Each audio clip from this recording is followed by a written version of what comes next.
জাহান্নামীর একটা করে ঢুকবে, উপর এক বালতি করে গরম পানি, ওই গরম পানিতে পুরো গা পুরো দেহ ঝলসে যাবে। এরপরে ফেরেশতারা হাতুড়ি নিয়ে দাঁড়িয়ে থাকবে, পিটানো শুরু করবে। পিটাতে পিটাতে মাসেলগুলোর হাড্ডিগুলো থেতলে যাবে। জাহান্নামের আগুনে জ্বলতে জ্বলতে যখন চামড়াগুলো গোশতেগুলো ঝলসে যাবে, রব্বুল আলামিন নতুন করে চামড়ার গোশত গায়ের মধ্যে ফিট করে দিবে।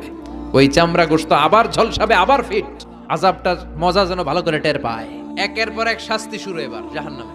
যারা দুনিয়াতে আত্মহত্যা করছে, ছুরি মারছে, ও খালি ছুরিই মারবে। বিষ খাইছে, খালি বিষ খাবে। যে মেয়েগুলো ওড়নায় গলা পেঁচিয়ে এই আত্মহত্যা, তারা জাহান্নামের রশিতে আর ওড়নায় খালি আত্মহত্যা করতেই থাকবে।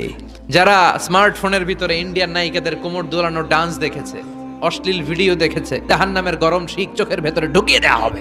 যারা মিথ্যা বলতো, ওদেরকে এক লাইন জাহান্নামের ছুরি দিয়ে কুচি কুচি করে জিহ্বাটা কাটা হবে। অন্যের জমি মেরে খেয়েছে এরকম ডাকাই তাছাড়া নাই, 7 জমিন ওর কাঁধে তুলে দেওয়া হবে। এবার ঘাড়ে কর। গিবত করে চগল খড়ি আছে না নাই, তাদেরকে আল্লাহ জাহান্নামের তামা দিয়ে নখ বানায় দিবে, আগুন ঝরবে ওটা থেকে। নিজেরা নিজের গালের গোশত আর বুকের গোশত টেনে কুড়ে কুড়ে খাবে।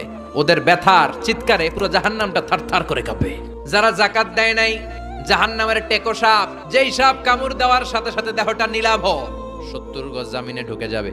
আবার সাপ ওখান থেকে ছোবল দিয়ে বের করে পা থেকে পেঁচাতে পেঁচাতে কোমরে একটা টাইট। পারবেন সহ্য করতে?